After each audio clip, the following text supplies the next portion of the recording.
सभी को सुरेश स्वदेशी का नमस्कार।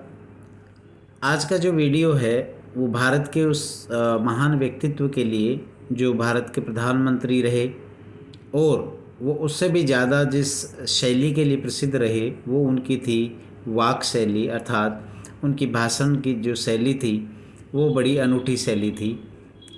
तो मैं जो बात करने जा रहा हूँ इस वीडियो में वो हैं अटल बिहारी वाजपेयी, जिनका जन्म 25 दिसंबर 1924 को मध्य प्रदेश के ग्वालियर में हुआ था। और ये ब्राह्मण परिवार में जो जन्मे अटल बिहारी वाजपेयी, इनकी माता का नाम कृष्णा देवी और पिता कृष्ण बिहारी वाजपेयी थे। इनके पिता जो है इनके गृहनगर में ही एक स्कूल शिक्षक थे। और इनके जो दादा जो थे श्यामलाल वाजपेयी जी, वो उत्तर प्रदेश के आगरा ज़िले के निवासी थे, लेकिन बाद में वो वहाँ से जो हैं ग्वालियर के पास मुरैना नामक स्थान पर बस गए। वाजपेयी जी की जो स्कूली शिक्षा थी वो ग्वालियर के ही सरस्वती शिशु मंदिर में हुई। 1934 में उनके पिता जो है हेडमास्टर के रूप में शामिल हो गए। बाद में ये उज्जैन ज़िले के बारनगर में एंग्लो वर्नाकुलर मिडिल स्कूल जो थी उसमें इनका एडमिशन हुआ। वहीं से इन्होंने जो विक्टोरिया कॉलेज जो आगरा विश्वविद्यालय के अंडर में था और अब इसका नाम महारानी लक्ष्मीबाई गवर्नमेंट कॉलेज है ऑफ एक्सीलेंस है, में प्रवेश लिया। और वहीं से उन्होंने जो है हिंदी, अंग्रेजी और संस्कृत में अपने स्नातक की जो उपाधि थी वो प्राप्त की। बाद में इन्होंने डीएवी कॉलेज कानपुर जो कि आगरा विश्वविद्यालय के अंदर में था, वहाँ से पॉलिटिकल साइंस अर्थात राजनीतिक विज्ञान में जो है मास्टर ऑफ आर्ट्स के साथ एमए की या स्नातकोत्तर की पढ़ाई पूरी की। ये एक महान राजनीतिज्ञ होने के साथ साथ एक बहुत बड़े कवि भी रहे। भारत के 10वें प्रधानमंत्री के रूप में इन्होंने जो है अपनी सेवाएं दी। ये प्रधानमंत्री 3 बार बने। 3 बार इनको भारत का प्रधानमंत्री बनने का अवसर प्राप्त हुआ, लेकिन उन 3 बार में पहली बार ये 13 दिनों के लिए रहे, दूसरी बार में ये 13 महीने के लिए बने और तीसरी बार जो है इन्होंने अपना कार्यकाल 5 वर्ष तक पूरा किया। तो ये जो इनका जो प्रधानमंत्रित्व का काल रहा वो 1996 में ये केवल 13 दिनों के लिए बने। 1998 से 1999 तक ये 13 महीने के लिए रहे और बाद में जो है 1999 से 2004 तक इनका जो है एक संपूर्ण कार्यकाल प्रधानमंत्री के रूप में रहा। अटल बिहारी वाजपेयी जो हैं वो भाजपा अर्थात भारतीय जनता पार्टी के जो सह संस्थापक सदस्य हैं उनमें से एक नेता रहे हैं। और ये हिंदू राष्ट्रवादी जो स्वयंसेवी संगठन है अर्थात आरएसएस जिसको हम कहते हैं राष्ट्रीय स्वयंसेवक संघ, उसके भी एक संस्थापक सदस्य, उसके मतलब सदस्यों में से एक हैं। ये जो हैं इनका ऐसे प्रधानमंत्री भी रहे जो गैर कांग्रेसी प्रधानमंत्री थे जिन्होंने अपना कार्यकाल पूरा किया। भारतीय राजनीति में आपको ज्ञातव्य है कि 1977 में पहली बार गैर कांग्रेसी सरकार बनी, लेकिन वो 3 साल तक चली जिसमें प्रधानमंत्री बदलते रहे। उसके बाद दूसरा जो प्रयास हुआ गैर कांग्रेसी सरकार बनने का भारत का भारतीय प्रधानमंत्री के रूप में, वो दूसरा कार्यकाल 1989-90 में हुआ जब वीपी सिंह और जो है चंद्रशेखर जो है भारत के प्रधानमंत्री बने, लेकिन वो भी लगभग 1.5 साल के आसपास का कार्यकाल उनका रहा। उसके बाद ये जो तीसरा प्रयास हुआ था 1998-99 वाला, इस प्रयास में हालांकि ये 96 में हुआ लेकिन 13 दिन के बाद इनकी सरकार चली गई। वो दोबारा 98 में हुआ तो वहाँ पर इनकी 13 महीने की सरकार रही। और तीसरी बार जो वाजपेयी जी का कार्यकाल रहा 99 से 2004 वाला, वो पहला कार्यकाल था जिसमें कोई गैर कांग्रेसी प्रधानमंत्री बने और उन्होंने अपना कार्यकाल 5 वर्ष का कार्यकाल पूरा किया। तो एक ये इनके नाम ये भी जो है रिकॉर्ड दर्ज है भारतीय राजनीति का। ये एक बहुत प्रसिद्ध कवि और लेखक भी रहे हैं। इनका जो संसद सदस्य के रूप में कार्यकाल रहा वो 5 दशक से भी अधिक का अर्थात 50 साल से भी अधिक का कार्यकाल रहा, जिसमें से ये निचले सदन जो भारतीय संसद का जो निचला सदन अर्थात लोकसभा है उसके लिए ये 10 बार चुने गए और राज्यसभा जो ऊपरी सदन कहलाता है उसके लिए 2 बार चुने गए। इनकी 2009 के बाद जो है ये सक्रिय राजनीति से जो है रिटायर हो गए, सेवानिवृत्त हो गए और लखनऊ से संसद सदस्य के रूप में इन्होंने कार्य किया। ये भारतीय जनसंघ, अगर अब हम इनके राजनीतिक जो कार्यकाल है उसकी बात करें, तो भारतीय जनसंघ, जिसे बीजेएस के नाम से भी जाना जाता है, उसके संस्थापक सदस्यों में से एक रहे। 1968 से 1972 तक ये उसके अध्यक्ष भी रहे। जनता पार्टी सरकार जो है, जो 1977 में बनी जनता पार्टी, जिसमें बीजेएस के साथ कई अन्य दल भी शामिल हुए थे, उन सभी दलों को मिलाकर के जो जनता पार्टी बनी, जेपी पार्टी के नाम से बनी, उसमें 1977 का जो, जैसा कि हमने बात की, आम चुनाव जीता और पहली बार जो भारत में गैर कांग्रेसी सरकार भी बनी और प्रधानमंत्री मोरारजी देसाई बने। मार्च 1977 में वाजपेयी जो मोरारजी देसाई की सरकार बनी, उस कार्यकाल में ये विदेश मंत्री बने और पहली बार जो है विदेश मंत्री के रूप में इन्होंने जो है संयुक्त राष्ट्र महासभा में हिंदी में भाषण भी दिया था। 1979 में ये बाद में इस्तीफा दिया और ये जनता पार्टी की सरकार जो चली गई, तो 1980 में इस जनता पार्टी के स्थान पे भारतीय जनता पार्टी का उदय हुआ था, जिसके पहले अध्यक्ष अटल बिहारी वाजपेयी ही बने। प्रधानमंत्री में के रूप में जो इनका द्वितीय कार्यकाल था, उसकी सबसे बड़ी खास बात ये रही कि भारत ने दूसरी बार परमाणु परीक्षण किया, जो कि राजस्थान के पोखरण में हुए। इससे पहले जो है 1974 में जो है इंदिरा गांधी के समय पर ये हुआ था और दूसरी बार इन्होंने 1998 में किया। वाजपेयी जी की जो एक और पहचान रही, वो रही भारतीय विदेश नीति, जिसमें इन्होंने जो पाकिस्तान के साथ भारत के राजनयिक संबंध थे, उनको सुधारने का एक अथक प्रयास किया और प्रयास विफलता की ओर ही रहा, लेकिन फिर भी इन्होंने जो शुरुआत की वो निश्चित रूप से प्रशंसनीय रही। प्रधानमंत्री नवाज शरीफ जो थे, उनसे मिलने के लिए ये जो पाकिस्तान के साथ एक बस सेवा प्रारंभ की, उसमें बैठ कर के लाहौर भी गए और वहाँ नवाज शरीफ से इन्होंने बातचीत की। लेकिन उसका नतीजा ये रहा कि उसके तुरंत बाद जो है पाकिस्तान ने जो है कारगिल का युद्ध भारत पे थोपा और ये जो बात युद्ध हुई, उससे 3 महीने के युद्ध में भारत ने पाकिस्तान को पटकनी दी और जो उनका जो क्षेत्रों पे जो कब्जा करना चाह रहे थे, वो भारत ने पुनः आज़ाद करवाया। इसके बाद भी अटल बिहारी वाजपेयी की विदेश नीति की प्रमुख बात ये रही कि इसके बाद भी उन्होंने पाकिस्तान के जो राष्ट्रपति थे परवेज़ मुशर्रफ, उनके साथ बातचीत करी और करने का प्रयास किया और उनको एक शिखर सम्मेलन के लिए आगरा में आमंत्रित किया, यद्यपि वार्ता असफल रही। वाजपेयी सरकार के जो इस विदेश नीति के अलावा जो और महत्वपूर्ण निर्णय रहे, उनमें घरेलू आर्थिक ढांचागत सुधार के थे, कुछ निजी क्षेत्र से संबंधित, विदेशी निवेश को प्रोत्साहित करने हेतु, सरकारी अपव्यय को रोकने हेतु, अनुसंधान और विकास को प्रोत्साहित करना और कुछ सरकारी स्वामित्व वाले नियमों का निजीकरण वाले निर्णय भी एक माइलस्टोन के रूप में रहे। इनका जो नारा था जय जवान जय किसान, भारत में जो प्रचलित रहा है लाल बहादुर शास्त्री के समय से, उसमें इन्होंने एक नया जो है जय विज्ञान वाला कंसेप्ट जोड़ा और इस नारे को आगे बढ़ाते हुए इन्होंने कहा जय जवान जय किसान जय विज्ञान, अर्थात भारत में विज्ञान और अनुसंधान के महत्व पर बल दिया। अगर हम इनके राजनीतिक कार्यकाल की अगर बात करें प्रारंभिक रूप से, तो ये 1942 में जो है राष्ट्रीय स्वयंसेवक संघ के सदस्य बन गए थे सक्रिय रूप से, 16 साल की मात्र उम्र में। 1951 में जो है वाजपेयी राष्ट्रीय स्वयंसेवक संघ आरएसएस के दीनदयाल उपाध्याय के साथ मिलकर इन्होंने जो है काम करना प्रारंभ कर दिया।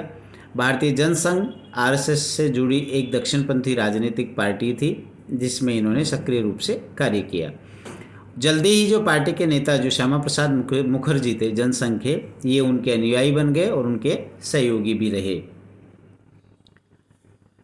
लोकसभा में इनका जो है वक्तव्य कौशल जो है वो बहुत ही अच्छा रहा और मतलब अत्यधिक प्रशंसनीय था और उसी को देख करके जो तत्कालीन भारत के प्रधानमंत्री जवाहरलाल नेहरू थे, वो इतने प्रभावित हुए कि उन्होंने घोषणा की थी कि वाजपेयी जो है एक दिन भारत के प्रधानमंत्री बनेंगे और ये सही भी सिद्ध हुई। 1957 से 1962 तक ये बलरामपुर से जो है लोकसभा के सदस्य रहे। कई कार्यकाल वहाँ से इन्होंने पूरे किए। 1967 से लेकर के 1971 तक भी ये बलरामपुर से सांसद बने। 71 से लेकर के 77 वाला जो कार्यकाल इनका संसद सदस्य के रूप में रहा, वो ग्वालियर मध्य प्रदेश से रहा। उसके बाद 77 से 84 तक ये नई दिल्ली से रहे और बाद में जो है 1991 से लेकर 2009 तक ये उत्तर प्रदेश के लखनऊ से लोकसभा सदस्य रहे। अब इनके प्रधानमंत्री के रूप में जो 3 कार्यकाल रहे जिनकी हम बात कर रहे थे, उनमें कुछ जो इनके प्रमुख जो घटनाएं रही उनके ऊपर हम एक बार प्रकाश डाल लेते हैं। इनका जो पहला कार्यकाल है वो मई 1996, जो कि मात्र 13 दिन का रहा। 1996 में वाजपेयी ने जो है 10वें प्रधानमंत्री के रूप में शपथ ली थी, लेकिन चूंकि इनकी पार्टी जो है बहुमत सिद्ध नहीं कर पाई और मात्र 13 दिन के बाद जो है इनकी सरकार अल्पमत में आ गई और 16 दिन के बाद इन्होंने इस्तीफा दे दिया। दूसरा जो कार्यकाल इनका रहा वो 1998-99 के दौरान रहा। इस समय जो है राष्ट्रीय जनतांत्रिक गठबंधन, जिसे एनडीए के नाम से जाना जाता है, वो बना और उसमें जो है काफ़ी सारे दलों ने मिलकर के इसका निर्माण किया और वाजपेयी को प्रधानमंत्री के रूप में रखते हुए इन्होंने सरकार बनाई। अप्रैल 1999 में वाजपेयी की सरकार 13 महीने तक चलती रही और बाद में जो है अल्पमत में आने के कारण सरकार गिर गई। सरकार जो है संसद में अपना बहुमत जारी नहीं रख पाई। इनके जो दूसरे कार्यकाल की जो महत्वपूर्ण घटना थी वो मैंने अपन ने बात करी है कि 1998 के में जो इन्होंने जो है पोखरण राजस्थान में जो है 5 भूमिगत परमाणु परीक्षण किए, जिसकी जो कमान संभाली थी वो भारत के जो बाद में राष्ट्रपति बने डॉक्टर APJ अब्दुल कलाम, वो उसके प्रमुख रहे। और इससे पहले जो हैं 1974 में जो परमाणु परीक्षण किए गए थे, जिसे स्माइलिंग बुद्धा के नाम से जाना जाता है, उसके बाद ये दूसरा भारत के द्वारा किया गया परमाणु परीक्षण था, जो कि अटल बिहारी वाजपेयी के समय में ही हुआ। दूसरी जो एक महत्वपूर्ण बात इनके दूसरे कार्यकाल की रही वो थी लाहौर शिखर सम्मेलन 1998 के अंत में और 1999 की शुरुआत में वाजपेयी ने पाकिस्तान के साथ जो भारत के संबंध रहे, राजनीतिक संबंध रहे, उसमें शांति की प्रक्रिया को बढ़ाने का प्रयास किया। फरवरी 1999 में दिल्ली से लाहौर के बस के लिए एक ऐतिहासिक बस या जो है वो यात्रा इन्होंने प्रारंभ की और उसी में बैठ करके ये कश्मीर विवाद को सुलझाने हेतु जो है पाकिस्तान के लाहौर में गए और करने का प्रयास किया। लाहौर घोषणा की जो बातचीत हुई उसके परिणाम के रूप में विस्तारित व्यापारिक संबंध, अपनी आपसी मित्रता के प्रति प्रतिबद्धता इस संधि के द्वारा, समझौते के द्वारा की गई। परमाणु मुक्त दक्षिण एशिया को जो है लक्ष्य रखने की भी एक परिकल्पना इस वार्ता में की गई। इससे 1998 में के जो परमाणु परीक्षण से जो एक तनाव था दक्षिण एशिया में जो उत्पन्न हुआ था, उसको भी दोनों देशों ने कम करने का प्रयास किया। दूसरे कार्यकाल की एक जो महत्वपूर्ण घटना थी वो था कारगिल युद्ध 1999 का। तो मई 1999 में जो पाकिस्तान के आतंकवादी और वर्दीधारी पाकिस्तानी जो सैनिक थे, उन्होंने जो है कश्मीर घाटी के जो कारगिल और उसके आसपास के क्षेत्रों में पहाड़ियों पर कब्जा कर लिया और जहां पर मानव रहित सीमा चौकियां थी वहां पर नियंत्रण स्थापित कर लिया। बाद में भारत ने ऑपरेशन विजय चलाते हुए इसका जवाब दिया और ये जो है लगभग 3 महीने के संघर्ष के बाद उनको भारत से खदेड़ने में भारतीय सेना सफल रही। तो एक पाकिस्तान का जो नापाक प्रयास था उसको फिर से भारत ने असफल किया और शायद ये वाजपेयी जी की जो शांति स्थापित करने की जो प्रक्रिया थी उसको पाकिस्तान ने जो है नहीं समझा और उसका करारा जवाब वाजपेयी जी ने उन्हें दिया। तीसरा कार्यकाल 1999 से 2004 तक इनका रहा। 1999 से 2002 अगर हम बात करते हैं तो इनका 13 अक्टूबर 1999 को वाजपेयी जी तीसरी बार जो है प्रधानमंत्री के रूप में इन्होंने शपथ ली। उसके बाद जो है एक जो और घटना हुई भारत में उस समय इनके कार्यकाल में, तीसरे कार्यकाल में, वो थी कि 13 दिसंबर 2001 को कुछ नकाबपोश हथियारबंद जो आतंकवादी थे उन्होंने भारतीय संसद पर हमला करने का प्रयास किया, लेकिन भारतीय सैनिकों, भारतीय सुरक्षा बलों की चौकसी और बहादुरी के आगे ये प्रयास भी असफल रहा। अगर वाजपेयी जी की नीतियों की बात करें तो इनकी जो नीतियां थी वो घरेलू आर्थिक ढांचागत सुधार के तो थी ही, साथ ही विदेशी संबंधों, निजी क्षेत्र, विदेशी निवेश को प्रोत्साहित करने हुए तो भी किया। बाकी हम बात कर ही चुके हैं कि सरकारी जो अपव्यय था, खर्चा था, उसके साथ साथ कम करना, अनुसंधान और विज्ञान और विकास को प्रोत्साहित करना, सरकारी स्थायित्व स्वामित्व वाले जो कुछ उद्योग धंधे थे जो कि घाटे में चल रहे थे उनको उनका निजीकरण करना और उनकी कुशलता और गुणवत्ता और कार्यशैली में सुधार लाना भी इनका प्रयास रहा। इसके अलावा वाजपेयी का जो एक और महत्वपूर्ण देन वाजपेयी जी की रही वो ये थी कि इन्होंने राष्ट्रीय राजमार्ग विकास परियोजना, जो कि भारत में जो क्वाड्रिलेटरल जो है हाईवे बनाने का काम था, जिसमें चारों महानगरों को जोड़ने का एक प्रयास, ये एक योजना जो इन्होंने चलाई, अर्थात दिल्ली, चेन्नई, कोलकाता और मुंबई को जोड़ने का जो एक प्रयास था, परियोजना थी राष्ट्रीय राजमार्ग विकास परियोजना, वो भी इनके कार्यकाल की देन रही। एक और जो योजना इन्होंने चलाई वो थी प्रधानमंत्री ग्राम सड़क योजना, जिसके तहत गांव-गांव तक सड़कों का निर्माण किया जाना, और वो अब पूरा हो चुका है, लगभग हम उस लक्ष्य को प्राप्त कर चुके हैं। 2001 में वाजपेयी सरकार ने जो है सर्व शिक्षा अभियान भी प्रारंभ किया, जिसका उद्देश्य प्राथमिक और माध्यमिक शिक्षा की जो गुणवत्ता में सुधार करना था, जिसके नतीजे भी अब हम तक आ चुके हैं कि हम सब तक शिक्षा पहुंचाने में लगभग सफल हो चुके हैं। इनके व्यक्तिगत जीवन की बात करें, ये तो इनका राजनैतिक जीवन था। इसके अलावा इनका जो व्यक्तिगत जीवन है उसमें ये कुंवारे रहे, अर्थात इन्होंने अविवाहित रहे, इन्होंने विवाह नहीं किया था। और इन्होंने जो है नमिता भट्टाचार्य हैं, वो इनकी जो है गोद ली हुई बेटी हैं, जो बच्चे के रूप में रही। और ये इनके जो हैं, इनके जो परम मित्र थे राजकुमारी कोल और उनके पति BN कोल, उनकी बेटी रही, उनको इन्होंने जो है दत्तक पुत्री के रूप में स्वीकार किया। ये हिंदी के महान लेखक रहे और इनकी जो कृतियाँ थी वो बहुत सारी है, जिनकी बात हम करेंगे अभी आगे।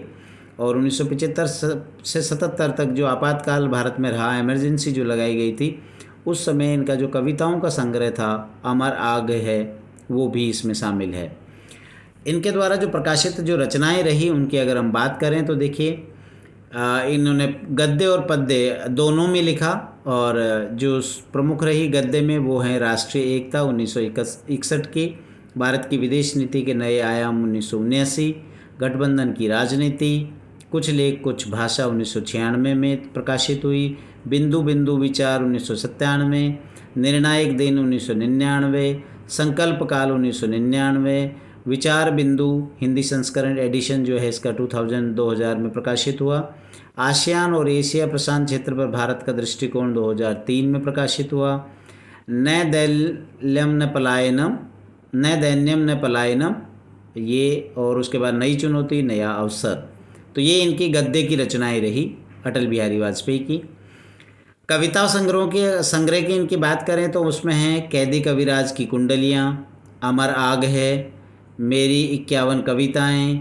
इनमें से कुछ कविताओं को जगजीत सिंह जी ने अपने एल्बम संवेदना के लिए भी संगीतबद्ध किया था।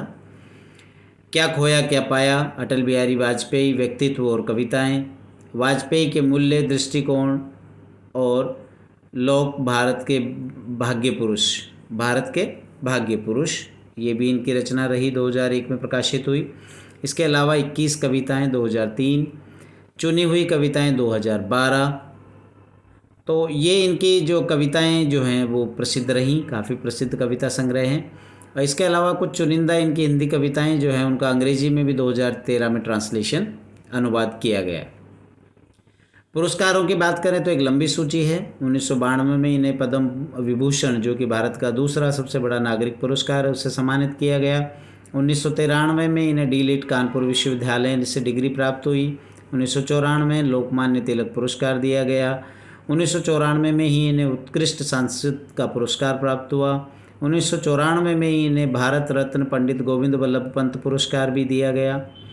1999 में इन्हें order of Ouissam Alaouite grand cordon Morocco का जो दूसरा सबसे बड़ा नागरिक सम्मान है वो भी प्राप्त हुआ। 2015 में भारत रत्न, जो भारत का सर्वोच्च नागरिक पुरस्कार है, वो भी इन्हें दिया गया। उसके बाद 2015 में बांग्लादेश मुक्ति युद्ध सम्मान, जो है विदेशी गणमान्य व्यक्तियों को दिया जाने वाले बांग्लादेश का दूसरा सबसे बड़ा सम्मान है, वो भी इन्हें प्राप्त हुआ। इन पुरस्कारों के अलावा इनको जो है कुछ और भी इनकी उपलब्धियां रही है जो भारत सरकार द्वारा इनके सम्मान में इनके लिए बनाई गई या दी गई हैं। वो है 2012 में आउटलुक पत्रिका जो है उसने इन्हें द बेस्टेस्ट इंडियन पोल में जो है वाजपेयी को 9वां स्थान दिया था।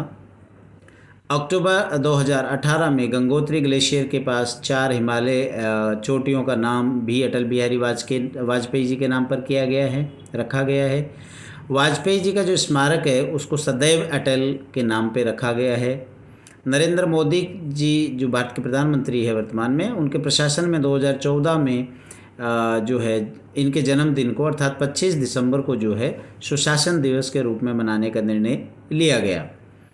लेह मनाली राजमार्ग पर जो हिमाचल प्रदेश के रोहतांग में दुनिया की सबसे लंबी सुरंग है, उस सुरंग का नाम अटल सुरंग का नाम दिया गया है, जो भी इनके नाम पर ही रखा गया है।